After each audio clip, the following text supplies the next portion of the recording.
কৰ্ম আমি লৈ আহিছোঁ, হ'বই। কিন্তু তাক খণ্ডন কৰিবৰ কাৰণে সদায় ঈশ্বৰ সেৱা হৰি সেৱা কৰিব লাগে। কিন্তু পিতামহ ভীষ্মই সেইখিনি দুখক দুখ বুলি ভবা নাই। কুন্তী আইক কৈছে, হে আই তুমি কি কথা কৈছা? এয়া চব কালৰ গতিত হৈ থাকে। এই যে অঘটন ঘটন এইবিলাক যে হৈ থাকে, সেইবিলাক তোমাৰ হাততো নাই, মোৰ হাততো নাই। সেয়া চব ঈশ্বৰ কালে কৰে। হয় নেকি? তুমিনো কি ইমান পাপাচাৰী জীৱন লৈছিলা? কিয় তোমাৰ জীৱনত ইমানখিনি ঘটনা ঘটি গৈছে? কোৱাচোন নাই। চব ঈশ্বৰ কালে কৰে। সেই যে কালৰো কাল, এই যে মহাকাল, সেইজন আমাৰ মাজত যে বহি আছে, সেইজন যদুপতি দৈৱকী নন্দন কৃষ্ণ, সকলো কৃষ্ণৰ ঈশ্বৰৰ ইচ্ছা। গতিকে এই সময়ত মই যে সেই ঈশ্বৰৰ দৰ্শন পাইছোঁ, ইয়াতকৈ আৰু কিবা ভাগ্য লাগে? সেই কুন্তী আই, এই ভগৱন্তৰ চৰণ দৰ্শন কৰি, ভগৱন্তৰ চতুৰ্ভুজ ৰূপ দৰ্শন কৰি পিতামহ ভীষ্মই এটোপা পানী মুখত লৈ জীৱন অৱসান ঘটালে। ইচ্ছা মৃত্যু আছিলে, কৃষ্ণক ৰৈ আছিলে কৃষ্ণৰ দৰ্শনৰ কাৰণে। তেনেহ'লে সেই গতিটো আমাৰ হ'ব লাগে নে নালাগে? সেই কৃষ্ণৰ দৰ্শন পাব লাগে নে নালাগে? কৃষ্ণৰ দৰ্শন আমি কেনেকৈ পাম? ভগৱন্তই কৈছে, মোৰ ভকত দৰ্শন হ'লেই মই দৰ্শন হৈ যাম। কাৰণ উদ্ধৱে ভগৱন্তক সুধিছিলে, হে প্ৰভু আপোনাৰ গুৰু কোন? আপুনি জগতৰ ঈশ্বৰ, আপোনাৰ কোনোবা গুৰু আছে নেকি? মই বাল্য অৱস্থাত শান্তিপুনি মণি গুৰুৰ গৃহত থাকি পঢ়া শুনা কৰিছিলোঁ, হয়। কিন্তু সেই গুৰুতকৈ মোৰ শ্ৰেষ্ঠ গুৰু মোৰ ভকত। ভকতে সেহে মোৰ গুৰু, স্বৰূপ স্বভাৱ যেন বায়ু আকাশৰ, নাহি ভিন্ন ভাৱ। সৰ্বতত্ব ভকতক অ মই গুৰু মানু, ভকত গুৰু তপৰে আনক নজানো। তেনেকুৱা এজন যদি ভকত আহি আপোনাৰ গৃহত উপস্থিত হৈছে, আপোনাক যদি নাম এষাৰি শ্ৰৱণ কৰাই দিছে, আপোনাক যদি কীৰ্তন একাধ্যায় পঢ়ুৱাই দিছে, তেতিয়াহ'লে আপুনি ঈশ্বৰ দৰ্শন হৈছে। বাস্তৱ জীৱনৰ ঘটনা। এজন বহুদিন আগতে ঈশ্বৰৰ সেৱকে শৰণ লৈ থৈ দিছিলে। এইটো শ্ৰীমন্ত শংকৰদেৱ সংঘৰ ঘটনা। কিন্তু বহুদিন আগতে শৰণ লৈছিলে, বৰ ভক্তিপৰায়ণ আছিলে। তেওঁ যেনেদৰে জীৱন কটাই আছে, পৰিয়াল পৰিজনে তেওঁৰ নিচিনা চলিব নোখোজে, মানিব নোখোজে। তথাপিও তেওঁ ঈশ্বৰ সেৱা হৰি সেৱা কৰি জীৱন আগবঢ়াই গৈ আছে। বৃদ্ধা অৱস্থা হ'ল তেওঁৰ। এতিয়া পৰিয়ালেতো তেওঁৰ মতে নচলিব।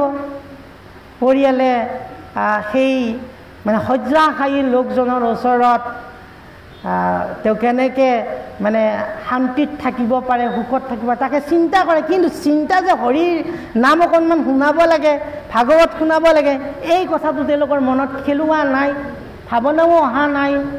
মানুহজনো মুমূৰ্ষ অৱস্থাত ঈশ্বৰৰ ইচ্ছা চাওকচোন।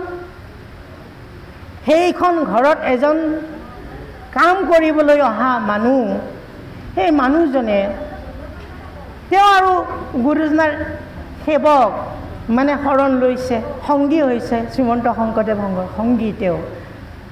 তেওঁৰ দাৰিদ্ৰ অৱস্থাৰ কাৰণে বেলেগৰ ঘৰত কাম কৰিবলৈ, কিন্তু ঈশ্বৰ সেৱা হৰি সেৱাটো এক ঈশ্বৰ ভাৱনাটো কিন্তু মনলৈ কেতিয়াও তেওঁ আঁতৰ কৰা নাই। তেওঁ কৰ্মৰ জীৱন হাজিৰা কৰিবলৈ গৈছে, সেই পৰিয়ালটোত গৈছে। যাওঁতে এই মানুহজনে মুখতে ভৰাই আছে ঈশ্বৰৰ নাম অকণমান। এই মানুহজনে যেতিয়া আলপৈচান ধৰিবলৈ যায়, তেতিয়াতো গম পালে যে এইজন দেখো মানে অলপ ভকত টাইপৰ মানুহ। তেওঁ পৰিচয় হোৱা নাই এইজন কোন হয়, কি হয়। পৰিয়ালৰ মানুহে কৈছে যে আমাৰ দেউতাটো যাবই, এতিয়া কি কৰা যায়, তুমি এইখিনি শুশ্ৰূষা কৰিব লাগিব। ৰাতি দিনে ৰখিব লাগিব, তোমাক প্ৰতিদিনে 1000কৈ টকা দিম। তেওঁ বন্দোবস্ত হ'ল।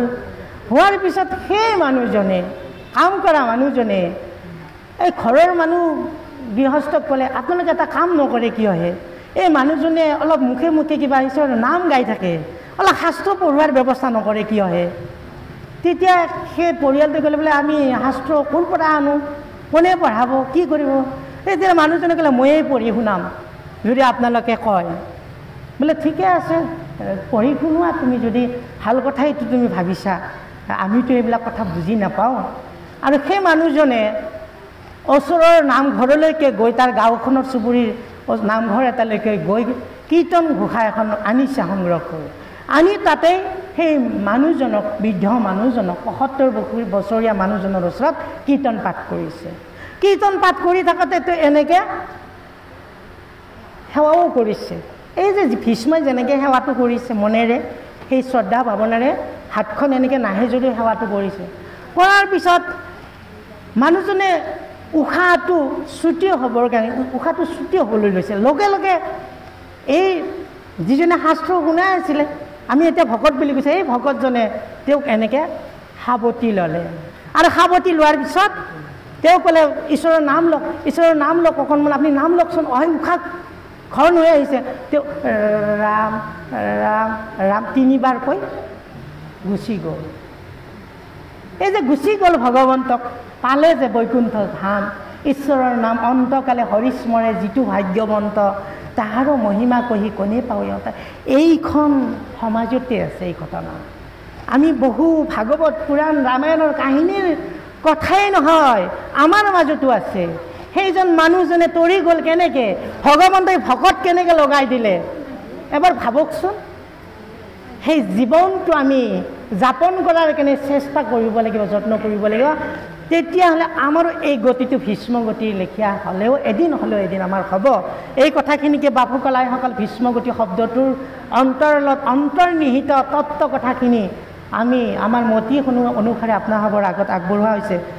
তাৰপিছতকে যে জপতপ তীৰ্থ স্নান, নলাগৈ ধাৰণা ধ্যান, কেৱলে ভকতি গতি সাধৈ, এটা ইমান সহজ উপায়। আমি এই উপায়টো অৱলম্বন নকৰোঁ। আমাতকৈ আৰু মূঢ় অজ্ঞানী কোন আছে? গুৰুজনে আমাক গালি পৰা নাই, প্ৰকাৰান্তৰে কথাটো বুজাব চেষ্টা কৰিছে। যি তপ জপ তীৰ্থব্ৰত যাগ যজ্ঞ আমি কৰিবলৈ গৈ আছোঁ, সেইবিলাক বৰ কষ্টকৰ কাম, দুঃসাধ্য কাম, দুষ্কৰ বুলি কৈছে। পূজা নমস্কাৰ ধ্যান সমস্তে দুষ্কৰ, হৰি গুণ নাম ধৰ্ম মহাসুখকৰ। এই দুষ্কৰ কষ্টকৰ কামবিলাক আমি কৰি আছোঁ। তপন্তু তাপৈ প্ৰপতন্তু পৰ্বতা দতন্তু তীৰ্থনি পাথন্তু সাগমন যজন্তু জাগৈ বাদৈ বিৱৰন্তু বিনা হৰি নৈব মৃত্যুং তৰন্তি। শ্ৰীধৰ স্বামীৰ ভাগৱত ভাৱাৰ্থ দীপিকাত কৈছে, তাকে সৰল অনুবাদ কৰি নামঘোষাত মাধৱদেৱে লিখিছে। সমস্ত তপকে আচৰক পৰুক পৰ্বতে উঠি যত তীৰ্থত ভ্ৰমুক পঢ়ুক বেদ নিশ্চয়, যজক সমস্তে যজ্ঞচয় যুৱক জানক সমস্তই, হৰি বিনে কদাচিতো মৃত্যু নতৰয়। হৰিহে কেৱল আমাৰ মৃত্যু তৰাৰ মহামন্ত্ৰ, সঞ্জীৱনী শক্তি। সেই ঈশ্বৰৰ নামতহে আমি মতি দিব লাগে। তপ জপ তীৰ্থ ব্ৰত জাগ যুগ যজ্ঞ দান, কাকনুখু মৰে মৃত্যু বেলা, মৰণ তাজ নকবেৰি বোলে হবে ৰাম বোলা, হেন নামে এতিখনে হেলা। বাপেক পুতেক ৰাস্তাৰে গৈ আছে, এটা দাহন কৰিবৰ কাৰণে চাঙি কৰি লগৰ সংগীবিলাকে গৈ আছে। ৰাম নাম সত্য হে, ৰাম নাম সত্য হে, ৰাম নাম সত্য হে কৈ গৈ আছে। এই 10 বছৰীয়া ল'ৰাটোৱে দেউতাকক সুধিছে, অ দেউতা, এই মানুহবিলাকে গৈ আছে যে কিবা কিবি কৈ গৈ আছে, ক'লৈ গৈছে? বোপা, এজন মানুহ মৰিছে এইখন গাঁৱত, মানুহটোক দাহন কৰিবৰ কাৰণে জুই লগাবৰ কাৰণে এনেকৈ লৈ গৈ আছে। হয় নেকি দেউতা? ওপৰত কোন সেইজন? নে ওপৰৰজনেইতো মৰিছে? হয়, এইটো হটোকে দাহন কৰিবলৈ লৈ আছে। আৰু কাষৰ মানুহবিলাকে যে কিবা কিবি কৈ গৈ আছে। কি কৈ গৈ আছে দেউতা? দেউতা কৈছে এয়া ৰাম নাম লৈ গৈ আছে তেওঁলোকে। ৰাম নাম সত্যহে, ৰাম নাম সত্যহে, তেনেকৈ কৈ গৈছে। কিয় কৈ গৈ আছে দেউতা? বোলে ৰাম নামহে সত্য, ৰাম নামহে সত্য। আমাৰ জীৱনৰ একমাত্ৰ সত্য যদি ঈশ্বৰৰ নাম। গতিকে মানুহ যেতিয়া মৰে, মৰাৰ পিছত সেই সত্যটোক এবাৰ স্বীকাৰ কৰে।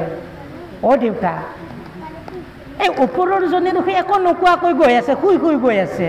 হে তই কি দিগদাৰীখন কৰা? সি যে মৰিছে, মৰাই আৰু ল'ব পাৰে নেকি? অ' হয় নেকি দেউতা? সেইকাৰণে ল'ব নোৱাৰে নেকি? অ' মৰা মানুহে ল'ব নোৱাৰে নহয়। অ' দেউতা, তুমিও মৰিছা নেকি তেনেহ'লে? থটমট খাই গ'ল। সঁচা কথাই কৈছে। আমি জীয়াই থাকোঁতে ৰাম নাম নলওঁ, মৰাৰ সময়ত যিটো নাম লওঁ সেইকাৰণে মাধৱদেৱে যে হেন নামে এতিক্ষণে হেলা। সেই নামটোৰ প্ৰতি এতিয়া কিয় হেলা? অ' ভাই নামক নকৰিবি হেলা, এই হৰি নামে সংসাৰ তাৰিব, মৰণ সংকটৰ বেলা। সেই নামটো এতিয়া আমি সদায় ল'ব লাগে, সঘনে ল'ব লাগে। আৰু লৈ থাকোঁতে মৃত্যুৰ মুখত আকৌ আমি আনৰ সহায় ল'ব নালাগে। নিজেই নাম আহি থাকিব, নিজেই কম হেৰি মই আৰু বেছিদিন নাথাকোঁ, মই যাব লাগিব, ঈশ্বৰে মোক নিব। অলপমান ভাগৱত শুনাৰ বৰ ইচ্ছা আছে। ঘৰৰ বোৱাৰীয়েকক কৈছে, অ' মা যাব নালাগে। নহয় বোৱাৰী, এই সংসাৰত আছোঁ, বহুদিন থাকিলোঁ, যাবতো লাগিবই। তুমিও যাবা, ময়ো যাম, সকলোৱে যাম, আগপিছ সেইটো মই ভবা নাই, যাম। অলপ মোক শাস্ত্ৰ শুনালে কোনোবাই, অলপ কৃষ্ণ কথা শুনালে কোনোবাই। বোৱাৰীকৰ মনত এই মানে শাহুমাকৰ কথাষাৰ লাগি গ'ল। আৰু ওচৰৰে এজন ভাগৱতীক মাতি আনিলে, ভাগৱত পাঠ কৰা মাতি আনি ভাগৱত শুনালে, কৃষ্ণ কথা শুনালে, আৰু সেই শুনি থাকোঁতে গুচি গ'ল। সেই সময়লৈকে, সেই ব্যৱস্থাটোলৈকে আমি পৰ্যবেক্ষিত হ'বৰ কাৰণে আমি এতিয়াৰ পৰা আখৰা কৰি থাকিব লাগিব। আখৰাটো মানে আমাৰ গুৰুজনাই যে কৈছে শৰণ মাগি থাকিব লাগিব ঈশ্বৰক। মাগি থাকোঁতে এদিন হ'লেও আমাক ঈশ্বৰে দয়া কৰিব। সেইকাৰণে মাধৱদেৱে কৈছে যে আমাৰ মৃত্যুৰ সময়ত 3টা কাৰণ লগ লাগে। কফ, বাত, পিত্ত, যাক যমদূত বুলিও কয়। এই 3টাৰ যেতিয়া আমাক মানে আগচি ধৰিব, তেতিয়া প্ৰভু কণ্ঠ নিৰোধনে তোমাৰ স্মৰণৰ কথা। ঈশ্বৰৰ স্মৰণটো যাতে আহিব পাৰে, স্মৰণটো যাতে মোৰ মনলৈ আহে, হে প্ৰভু তোমাক তাকেই প্ৰাৰ্থনা কৰিছোঁ। হে কৃষ্ণ তজু পাদ পদ্ম, পঞ্জৰ ভিতৰে মোৰ মন। আপোনালোকে জানে কথাটো। গতিকে আমি এই কণ্ঠ নিৰোধন হ'লেও যাতে ঈশ্বৰৰ নাম স্মৰণ কৰিব পাৰোঁ, সেই স্মৰণৰ কাৰণে এতিয়াৰ পৰা অভ্যাস, এতিয়াৰ পৰা আমি অনুশীলন কৰিব লাগিব। এই অনুশীলন চলি থাকিলে আপুনি নিপুণ হ'ব পাৰিব, পাকৈত হ'ব পাৰিব। আৰু অনুশীলন যদি পাহৰি থাকে, আমি ভজন ল'বৰ সময়ত শৰণাচাৰ্যই সুধিব, আপুনি শৰণৰ মন্ত্ৰখিনি ভালকৈ গাওকচোন, আপুনিতো ভজন ল'ব আহিছে। এই শৰণৰ মন্ত্ৰখিনি শুদ্ধকৈ ক'ব নোৱাৰা বহুত ভজনাৰ্থী ব্যক্তিও আছে। কিয় জানেনে? আমি ভজন ল'বলৈ আহিছোঁ, কিন্তু শৰণৰ বাণীখিনি পৰিশুদ্ধ ৰূপত আওৰাবৰ কাৰণে, আমি জনাজনৰ ওচৰত শিকিবৰ কাৰণে আমি যত্নশীল হোৱা নাই। তাৰপিছত আমি যত্নপৰ হৈ আমি শিকিব লাগিব, বুজিব লাগিব। আৰু এনে শুদ্ধ ভাৱনাৰে ঈশ্বৰক আমি যদি সদায় ভকতিটো আগবঢ়াই নি থাকিব পাৰোঁ, তেতিয়াহ'লে ভগৱন্তই নিজৰ সন্তান। কাৰণ আমি সকলো ভগৱন্তৰ সন্তান। শুক্ল যজুৰ্বেদত কৈছে শ্ৰীনন্ত বিশ্ব অমৃতাস্য পুত্ৰা আজে ধামানি দিব্যানি তস্তু বিদামেতং পুৰুষং মহান্ত আদিত্য বৰ্ণম তমস পৰস্তাত তমেব বিদিতাতি মৃত্যুৰ মেতি নান্যং পন্থা বিদ্যৈতা। আমি সকলো অমৃত সন্তান, অমৃতৰ ওচৰলৈ যাব লাগিব। সেই অমৃত ন অমৃত ভগৱন্ত ঈশ্বৰৰ ওচৰলৈ আমি যাব লাগিব। সেইবাবে আমাক কি কৈছে, এই যে তপ জপ তীৰ্থ স্নান নালাগে, ধাৰণা ধ্যান কৰি পেলাই আমাৰ ধ্যানত মনটো কিমান সময় স্থিৰেৰে থাকে। আমি গুৰু সেৱাৰ 10 মিনিট সময়ো ভালকৈ মনটো স্থিৰ কৰিব নোৱাৰোঁ। কোনোবা আহিলেই মাত দিলেই আমাৰ মনটো তালৈ ধাৱমান হয়। তেনে ধ্যান কৰিলে লাভ হ'বনে আমাৰ? সেই নীৰৱতাৰে একাগ্ৰতাৰে আমি ধ্যান কৰিব পাৰিম নে নোৱাৰিম? এইটো কলিৰ যুগ। গুৰুজনাই কৈছে সম্ভৱ নহয়। তপ কৰাৰ কাৰণে সম্ভৱ নহয়, জপ কৰাৰ কাৰণে সম্ভৱ নহয়, তীৰ্থ স্নান কৰাৰ কাৰণেও ইমান সম্ভৱপৰ নহয়। সকলোৰে ক্ষেত্ৰত টকা পইচাৰো কথা থাকিব, কিন্তু ভকতি কৰিবৰ কাৰণে একো নালাগে। কৰন্তে নাহিকে কষ্ট। আজি আপোনালোকে ভকতি অৰ্জন কৰিছে, ইয়াত সুন্দৰকৈ সাত্বিক ভাৱনাৰে বহি পেলাই কৃষ্ণ কথা শুনি আছে। এই শুনোতে আপোনালোকে কাৰোবাক পইচা দিবলগীয়া হ'ব নেকি? আজি এইখিনি কথা শুনাৰ কাৰণে 1 ঘণ্টা শুনিলোঁ। শ্ৰোতাসকলে আমি কাকো খৰচো দিব নালাগে, পইচাও দিব নালাগে। কৰন্তে নাহিকে কষ্ট, অল্পৰো নাহিকে নষ্ট। নষ্টটো নহয়েই, লাভহে হ'ব আমাৰ। কৃষ্ণ কথা শুনিলোঁ মানে আমাৰ জ্ঞানৰ উদ্ৰেক হ'ল। শুনন্তে উপজয় জ্ঞান, শুদ্ধ হৈ মতি বুলি কৈছে নহয়। কৃষ্ণ কথা শুনোতে জ্ঞান হ'ল, আৰু সেই জ্ঞানটোকে ল'বলৈ দিছে। ভাকাৰং ভাবুকং জ্ঞেয়ং। ভাবিলে তোমাৰ জ্ঞান উদ্ভৱ হ'ব। যাহা তাহা জ্ঞান লৈনো কি হ'ব, হয়নে বাপকল? জ্ঞানটো জগতত বহুত আছে। ৰাৱণৰো জ্ঞান আছিল, দশানন ৰাৱণ, পৰস্ত্ৰীক হৰণ কৰাৰ। এই জ্ঞানটো আমাকতো নালাগে। হিটলাৰে জাপানৰ হিৰোশ্বিমা নাগাচাকিত এটম বোমৰ জৰিয়তে কিমান মানুহক হত্যা কৰিছিলে, সেইটোতো জ্ঞানী মানুহে আছিলে। সেই জ্ঞানটো আমাক লাগে নেকি? আমাক লাগে বৈষ্ণৱী জ্ঞান। ৱাকাৰং বৈষ্ণৱী জ্ঞানম। বৈষ্ণৱী জ্ঞানটো কেনেকুৱা? আমাক গুৰুজনাই কৈছে ভাগৱতৰ 6ষ্ঠ স্কন্ধ, যত দেখা ভূত প্ৰাণী সবে বিষ্ণু হেন মানি, হিংসা এৰি কৰা উপকাৰ, বিষ্ণুক মনত ধৰা, শ্ৰৱণ কীৰ্তন কৰা, নিস্তাৰী বা তেবেহে সংসাৰ। আমি হিংসা এৰিব লাগিব, উপকাৰ কৰিব লাগিব।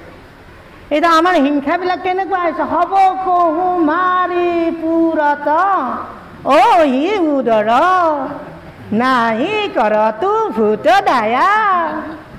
সেইকাৰণে প্ৰাথমিকৰ সংগীসকলক কোনোবাই যদি কয় যে তই অমুকটো নুপুহিবিচোন, এইটো হিংসা কাৰ্য, হিংসা ধৰ্ম। এই ক'ত লিখা আছে শাস্ত্ৰত? জীৱিকাৰ কাৰণে চব কৰিব পাৰি। উদ্ভট যুক্তি দিব আপোনাৰ। জীৱিকাৰ কাৰণে চব কৰিব পাৰি।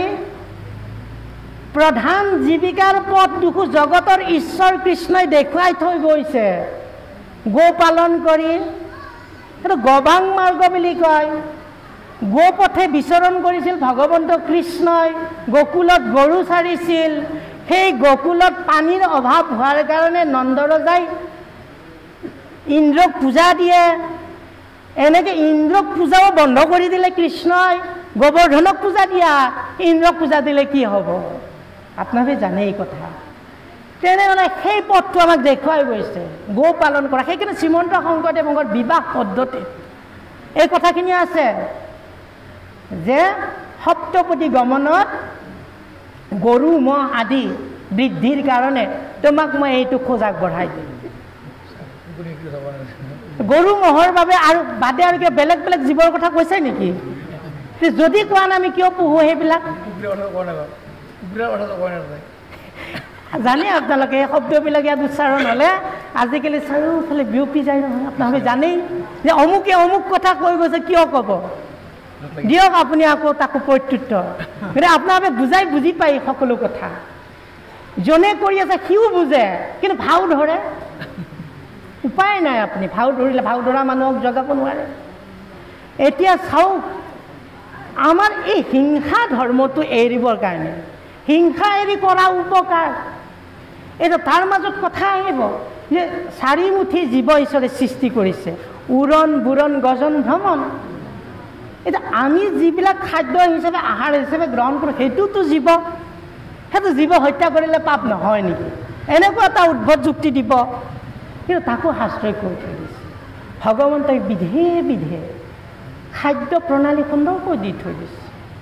আপুনি যিমান অভাৱ, যিমান দাৰিদ্ৰ হ'লে হাতীয়ে কেতিয়াও মাংস নাখায়, কিন্তু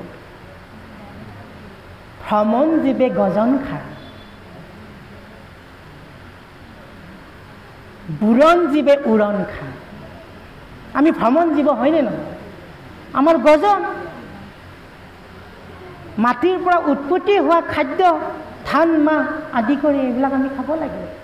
এটা আমাৰ কাৰণে ভ্ৰমণৰ কাৰণে গজন। হাতীয়ে গজন খায়, অভাৱ হ'লেও কিন্তু বোলে সেইকাৰণে এতিয়া হাতীবিলাক নামি আহিছে নহয়, অভাৱ হৈছে নহয়। আমাৰ সেই অঞ্চলৰ গাঁওবিলাকত পহৰা দি আছে এতিয়া। তেওঁলোকৰ খাদ্যবিলাক উগ্ৰবাদীয়ে নাইকিয়া কৰি পেলাইছে, ঠাইবিলাক নোহোৱা কৰিছে, সেই সিহঁতে খাদ্যৰ সংকটত পৰিছে, সেইকাৰণে ইয়ালৈ আহিছে। তথাপিও সিহঁতে মাংস নাখায়। আমাক গুৰুজনাক এই ভাগৱত শ্ৰৱণ কৰি আমাক এই তত্ত্বটো অনুধাৱন কৰিবলৈ কৈছে। কাৰণ জ্ঞানই উদ্ভৱম, কি জ্ঞান? বৈষ্ণৱী জ্ঞান। বৈষ্ণৱী জ্ঞান মানে কি? হিংসা এৰি উপকাৰ কৰিব লাগে। উপকাৰ আমি কেনেকৈ কৰোঁ? আমি হত্যা নকৰিলেই হ'ল, নামাৰিলেই হ'ল। নিৰামিষ ভোজী ব্যক্তিবিলাক কি খুব দুৰ্বল নেকি? আপোনালোকে জানেচোন, স্বামী বিবেকানন্দটো নিৰামিষ ভোজী আছিলে, মহাত্মা গান্ধী নিৰামিষ ভোজী আছিলে। এই যিবিলাক প্ৰাজ্ঞ বৰণ্য যিবিলাক পুৰুষ, সেইবিলাকে কেনেকৈ জীৱন কৰে? আজিকালি আমাৰ ল'ৰা ছোৱালীবিলাকক মাক দেউতাকে, অভিভাৱকে কথাষাৰ ক'ব খোজে যে বুদ্ধি লাগিব নহয়, ব্ৰেইন লাগিব নহয়, খুৱাব লাগিব। কিন্তু আপোনালোকে আইসকলক কৈছোঁ, আমাৰ ভক্তি মাতৃ আইসকলে জানেই আমাৰ খাদ্য কি হ'ব লাগে। কপিল দেৱহূতিৰ জীৱৰ তামহী গতি অধ্যায়টোত আছে সুন্দৰকৈ। মাকক খোৱা দ্ৰব্য সন্তানে কেনেকৈ খাই মূৰ্ছা গৈ গৈ এই কুক্ষিত দুখ যাতনা ভোগ কৰি আছে, আৰু তাকে খুৱাই আছোঁ আমি। এই কথাটো আমি বুজিবৰ কাৰণে সদায় যত্ন কৰিব লাগিব। আমাৰ উঠি অহা প্ৰজন্মই, যুৱক যুৱতীসকলে আমি যদি এতিয়াৰ পৰা ঈশ্বৰমুখী চিন্তা নকৰোঁ, আপোনালোকে জানেই কৰ্দম আৰু দেৱহূতিৰ জৰিয়তে জগতৰ ঈশ্বৰ ভগৱান কপিল আহিছে। কিন্তু কৰ্দম ঋষিয়ে বিবাহ কৰাবৰ মন কৰা নাছিলে। সৰস্বতী নদীৰ তীৰত বহুকাল ধৰি হৰিৰ আৰাধনা কৰি আছিলে। এদিনাখন ব্ৰহ্মাই আহি কৰ্দমক ক'লে, হে কৰ্দম, এই সংসাৰত মই যিহেতু সৃষ্টিকৰ্তা ব্ৰহ্মা, মোৰ সন্তানবিলাকেও সংসাৰ কৰিব লাগে, সৃষ্টি কৰিব লাগে, তুমি সৃষ্টি কৰিব লাগিব। তেতিয়া কৰ্দমে ক'লে, মই সৃষ্টি কৰিবৰ মোৰ মন মেলা নাই, মই ঈশ্বৰকে আৰাধনা কৰি ঈশ্বৰক পাব লাগে। বোলে নহয়, পৰহি তোমাৰ ঘৰত ঈশ্বৰ আহিব, ঈশ্বৰক তুমি যি কোৱা ক'বা, কিন্তু মই মোৰ কথাটো কৈ গ'লোঁ। সঁচাকৈ তাৰে পৰহিৰ দিনা ভগৱন্ত ঈশ্বৰ আহিছে, মানে স্বয়ম্ভূ আৰু সতৰূপা আহিছে। ঈশ্বৰে এই বিধানটো তেনেকৈ লগাই দিছে। তাৰপিছত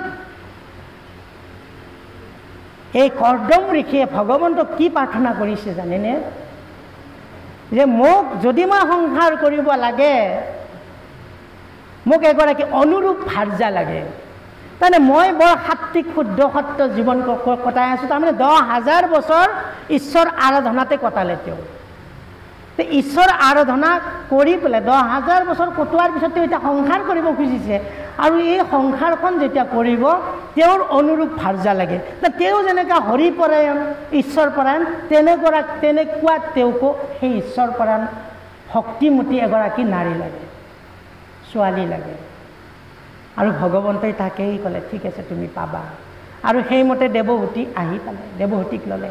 এতিয়া চাওক, বিয়াৰ আগতে যি ঈশ্বৰক আৰাধনা কৰিব লাগে, হৰিপৰায়ণ হ'ব লাগে, কিন্তু আজি আমি কি কৰি আছোঁ?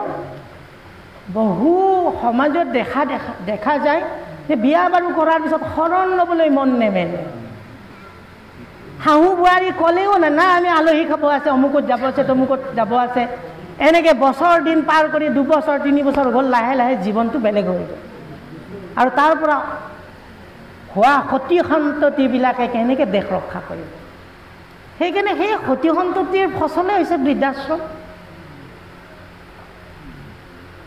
শক্তিমান পুত্ৰ সন্তান জন্ম দিবৰ কাৰণে আমি যুৱ প্ৰজন্মই ঐক্যবদ্ধ হৈ শ্ৰীমন্ত শংকৰদেৱ সংঘই যি 12 বছৰ বয়সত শৰণ লোৱাৰ কথা কৈছে, সেৱা বাহিনীত অন্তৰ্ভুক্ত হ'বলৈ কৈছে, আমি এটা সেৱাৰ জীৱন গঢ়িব লাগিব। আৰু সেই সেৱা বাহিনীৰে ফচল আমি মূঢ়মতি। সেই সেৱক হিচাপে ভগৱন্ত ঈশ্বৰৰ কৰুণাৰ বলতে আপোনাসৱৰ চৰণ ধূলিশিৰত ল'ব পাৰিছোঁ। গতিকে আমি প্ৰত্যেকে এই কথাটো চিন্তা কৰিব লাগিব।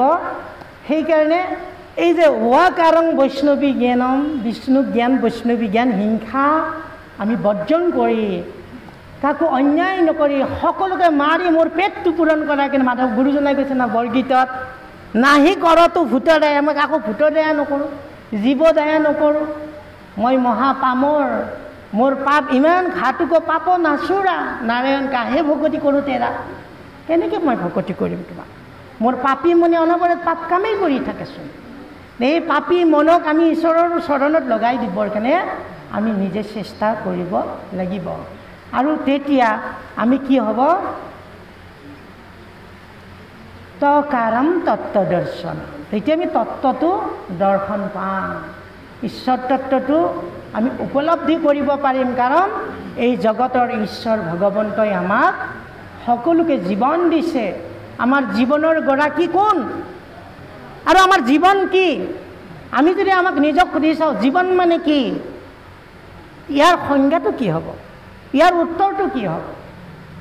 আচাৰ্য বিনোৱা ভাৱেৰ ওচৰত শিষ্যসকলে লগ হৈ এদিন এইটো প্ৰশ্ন কৰিলে বিনোৱাক, বাবা আপুনি বৰ সুন্দৰ সুন্দৰ কথা কৈছে, মহাভাৰতৰ কথা কৈছে, গীতাৰ কথা কৈছে, ভাগৱতৰ কথা কৈছে, আপুনি জীৱনৰ কথাও কৈছে, কিন্তু আপোনাক সুধিব কৈছোঁ জীৱন মানে কি? আমাক খুব চমুকৈ এটা বাক্যতে উত্তৰ দিব লাগে। তেতিয়া বিনোৱাজীয়ে গাণিতিক ভাষাৰে এটা উত্তৰ দি দিলে, বাবা খুব চমুকৈ ক'বলৈ হ'লে জীৱন S2 + E1। বুজিলেনে বাবাহঁত? জীৱন মানে হৈছে দুগুণ ছেক্ৰিফাইচ, এগুণ এনজয়। দুগুণ ত্যাগ কৰিব লাগিব জীৱনত আৰু এগুণ ভোগ কৰিব লাগিব, এইটো জীৱন। এতিয়া আহোঁ আমি নামঘোষালৈ। আমাৰ জীৱন মানে কি, জীৱনৰ সংজ্ঞা কি? মাধৱদেৱে কিন্তু সংজ্ঞাটো সুন্দৰকৈ নিৰূপণ কৰি থৈ দিছে। আমি মাত্ৰ গালেই হ'ল, আমি মাত্ৰ বুজিলেই হ'ল।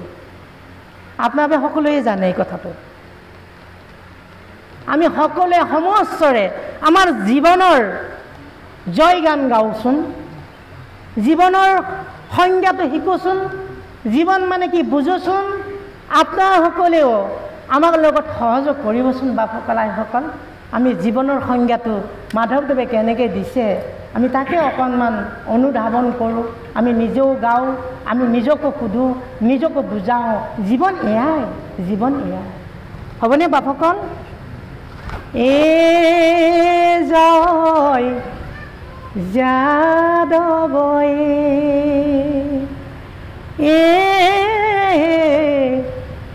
মোৰে প্ৰাণ জীৱেৰ জীৱন নাৰায়ণ,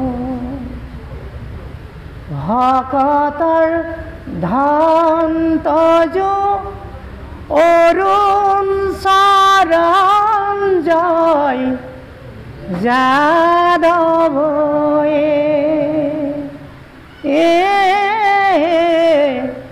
মোৰে প্ৰাণ জীৱেৰ জীৱন নাৰায়ণ,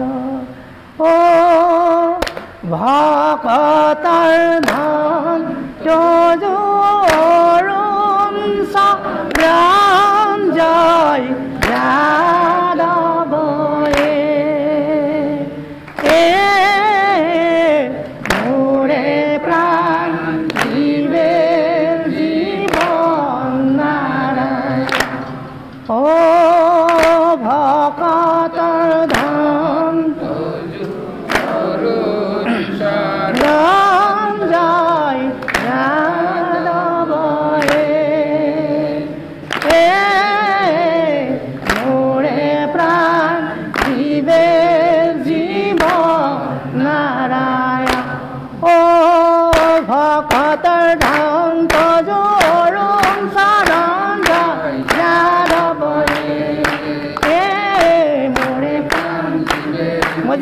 আছোঁ, এই প্ৰাণ ভগৱন্তৰ কাৰণে জীয়াই আছোঁ, এয়াই মোৰ জীৱন।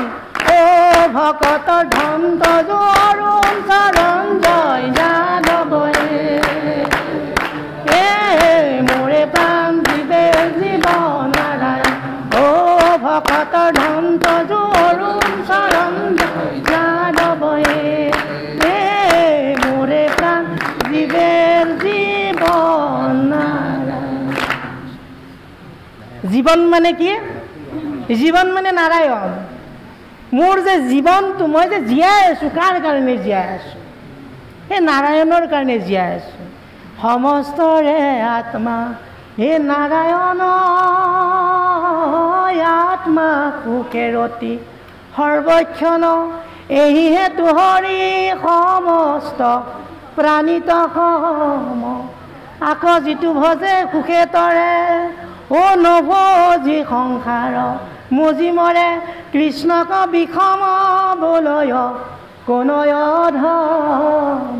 সকলোৰে আত্মা নাৰায়ণ বোলে, আত্মা সকলোৰে নাৰায়ণ কেনেকৈ? ইয়াৰ এটা বিজ্ঞানসন্মতও কিন্তু উদাহৰণ আছে। আমাৰ এই শৰীৰটোৰ 100 ভাগৰ 70 ভাগ কিন্তু পানী। এই পানীত লোহিত ৰক্ত কণিকা আৰু শ্বেত ৰক্ত কণিকা লগ হৈ তেজ হৈছে। মানুহজন মৃত্যুৰ পিছত কিন্তু চব পানী হৈ থাকে। যৰ বস্তু এই পঞ্চভৌতিক দেশ, য'ৰ পৰা যি উপাদান আহিছে তালৈকে গুচি যায়। তেনেহ'লে এই পানীৰ মাজতে উপঙি আছে, শয়ন কৰি আছে কোন? অনন্ত নাগত ব্ৰহ্মাণ্ডৰ জলত যিজনে শুই আছিল, সেইজন কোন? ভগৱন্ত নাৰায়ণ। তেনেহ'লে আমাৰ ইয়াত নাৰ মানে পানী, অয়ন মানে শয্যা। এই দেহটোৰ পানীখিনিতে যোনে শয়ন কৰি আছে, সেই শয়ন কৰা যোনেই নাৰায়ণ, সেই নাৰায়ণকে আত্মা বুলি কয়। সমস্তৰে আত্মা নাৰায়ণ। আত্মসুখে ৰতি সৰ্বক্ষম। সেইকাৰণে আমি আত্মসুখত ৰতি আমি এটা নিজা সুখ পাওঁ। যদিও আমি কওঁ এই যে মোৰ নিচিনা জীৱটো জীয়াই থাকি লাভ নাই, মই মৰি যোৱাই ভাল, মোক কিয় নিনিয়ে প্ৰভুৱে? বৰ বিৰক্তদায়ক হৈ জীৱনত এই কথাবিলাক ক'ব খোজোঁ। কিন্তু আমি ভাগৱতৰ অনুগামী নহ'লে, ভাগৱতৰ তত্ত্ব অনুধাৱন নকৰিলে এই কথাবিলাক আমি ক'ব খোজোঁ।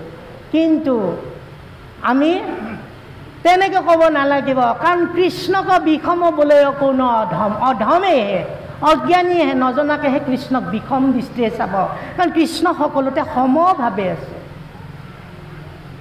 সেইকাৰণে আমি আত্মসুখে ৰতি সৰ্বক্ষণ, আমি নিজা সুখত আনন্দত জীয়াই থাকোঁ। আমি মৰিব নোখোজোঁ। বেমাৰ হ'লে চিকিৎসালয়লৈ যাওঁ, ভাল পোৱাৰ কাৰণে এটা চেষ্টা এটা কৰোঁ। মই ভাল পাব লাগিব, মই জীয়াই থাকিব লাগিব। মুখত কৈছোঁ কিন্তু ভিতৰৰ পৰা কোৱা নাই। তাৰমানে মোৰ জীয়াই থকাৰ এটা সুখ আছে, এটা ইচ্ছা আছে, এটা আনন্দ আছে, এটা সুখ আছে। এই সুখটোৰ নাম আত্মসুখে ৰতি সৰ্বক্ষণ। কিয়? এহি হেতু হৰি সমস্ত প্ৰাণিত সম। সেই হৰিয়ে যে আপোনাৰ লগতো আছে। হৰিক কোনে মাৰে? হৰিটো মৰিব নোখোজে, হৰিটো নমৰেই। তেওঁ অজন্মা জন্মৰহিত, তেওঁ নিৰ্গুণ গুণাতীত। তেওঁ তেতিয়াহ'লে এই আত্মাৰতো মৃত্যু নাই। নৈনং চিন্তন্তি শস্ত্ৰাণি নৈনং দহতি পাওক ন চৈনং ক্লেদায়ন্তি ন শোষয়তি মাৰুত বাসাংসি জীৰ্ণানি যথা বিহায় গৃহ নৱানি গৃহাতি নৰুপ্ৰাণী তথা শৰীৰানি বিহায় জীৰ্ণানি নৈন্যানি সঞ্জাতি নৱানি দেহি ন জায়তে মিয়তে বা কদাচিন নায়ং ভূত ভবিত বা ন ভূয় অজো নিত্য শাশ্বত হং ন পুৰাণে সন্যতে অন্য মানে শৰীৰে। এই আত্মাৰ জন্মও নাই, এই আত্মাৰ মৃত্যুও নাই। তুমি আমি আদি ও যত লোক দেখা আছিলো হবে পূৰ্বত সম্প্ৰতি হবহি আছো বিদ্যমান ও থাকিব পাছ কালত। গীতাৰ সাংখ্য জগত কৈছে। তাৰমানে আমি সকলোবিলাক আগতেও আছিলোঁ, এতিয়াও আছোঁ। আৰু গুৰুজনাইতো কৈছে সত্য যুগে যত আছিল প্ৰাণী কলিত জন্মিবে বোলে কৈ খানি। আমি সত্য যুগৰ মানুহ। সত্য যুগৰ নামেই আছিল সত্য। নাম ধৰি নামক সাৰ কৰি লৈ জগতৰ লোকে উদ্ধাৰ পাইছিল। কিন্তু লগত ধ্যান আছিল, নাম আৰু ধ্যান আছিল। ত্ৰেতাত যজ্ঞ আৰু নাম আছিল, দ্বাপৰত পূজা আৰু নাম আছিল, কলিত আৱৰণ আহিকে দুজা, এই দুটা নাই। ধ্যান আৰু নাম দুটা হ'ল, যজ্ঞ আৰু নাম দুটা হ'ল, পূজা আৰু নাম দুটা হ'ল, কলিত দুটা নাই, এটাই কেৱল নাম নাম নাম। চাৰিও বেদৰ মাজে কৃষ্ণৰ নামত বাজে, নাহি গতি দাতা সংসাৰত, আপুনি ঈশ্বৰ হৰি অৰ্জুনত নিষ্ঠ কৰি, ও কহিলন্ত কৰি পঞ্চসত্য। অৰ্জুনক ভগৱন্তই কাহানীতে কৈছে বোলে চাৰিখন বেদৰ মূল কথা হৈছে নাম। না ঋগো যজুৰা সামে অপৰিকীৰ্তিতা অথৰ্বে ন প্ৰোক্ত মুনয়ে বদন্তি নাৰায়ণ। ঋগবেদৰ না, যজুৰ্বেদৰ ৰা, অথৰ্ববেদৰ য় আৰু সামবেদৰ ন লগ লাগি নাৰায়ণ হৈছে। চতুৰ্ণাং বেদানাং বিধিনা হৃদয় মিদ মাকৃষ্য। এই যে চাৰিও বেদৰ চাৰি অক্ষৰ সাৰ কাঢ়ি আনি ব্ৰহ্মাদেৱে বেকত কৰিয়া থৈলা নাৰায়ণ বাণী, হেন নাৰায়ণ নামলৈ শুদ্ধ কৰোঁ আমি চিত্তকয়া হৰি সন্তোষৰ কাৰণ আনো নজানি। ঈশ্বৰৰ নামহে সাৰ, কিন্তু কলিৰ যুগত কেৱল নামহে সাৰ। সেইকাৰণে গুৰুজনাৰ এই ধৰ্মটোৰ নাম এক শৰণ হৰি নাম ধৰ্ম। তাৰমানে অকল নাম ধৰ্ম নহয়, নামটো ভুল হ'ব বুলি, আমি ভুলকৈ উচ্চাৰণ কৰিম বুলি মহাপুৰুষ মাধৱদেৱে গুৰু ভতিমাত স্পষ্টতাৰে কৈ গ'ল, এক শৰণ নাম ধৰ্ম কহু ৰাজা কুৰু পৰ কাষ। এক শৰণ হৰিনাম ধৰ্ম। তাৰমানে এই নাম ধৰ্ম বহুত আছে পৃথিৱীত, কিন্তু একত শৰণ হোৱা নাম ধৰ্ম নাই। জগতত বিৰল, কেৱল কৃপালু গুৰুজনাই এই এক শৰণ হৰিনাম ধৰ্ম জগতত প্ৰচাৰ কৰিলে। পৃথিৱীত যিমান গুৰু আছে এই গুৰুবিলাকে কিন্তু এক শৰণ হৰিনাম ধৰ্ম প্ৰচাৰ কৰা নাই। নাম ধৰ্ম, ক'ৰবাত 16 নাম, ক'ৰবাত 8 নাম, এই নামবিলাক আছে, কিন্তু একতে আশ্ৰয়, একতে ভৰসা, একমেৱ অদ্বিতীয়ম, একদেৱ এক সেৱ এক বিনীনায়িকেৱ, এইটো কতো নাই। এই তত্ত্বটো আমাৰ কৃপালু গুৰুজনাই শ্ৰীমদ ভাগৱত গীতাৰ অষ্টাদশ অধ্যায়ৰ সৰ্বধৰ্মানুপৰিতেজম মামেকং শৰণং ব্ৰজ অহং তং সৰ্বপাপেভ্য মোক্ষয়িষ্যামি মা শুচা। আৰু তাকে সৰল অনুবাদ কৰি ভাগৱতৰ একাদশ স্কন্ধৰ 190 নম্বৰ পদত লিখিছে, সৰ্বধৰ্ম এৰি এক শৰণ সাক্ষাৎ সুদৃঢ় বিশ্বাসে সখী লৈও আমাৰ নকৰিবা ভয় হাৰা, কৰ অংগীকাৰ সমস্ত পাপতে মই কৰিব উদ্ধাৰ। এই এক শৰণ, এই একত শৰণ লৈ ঈশ্বৰৰ নাম গুণ গাই আমি নিজৰ জীৱন আপোনাক তাৰা পুৰুষ উদ্ধাৰা আমি তৰিব লাগিব।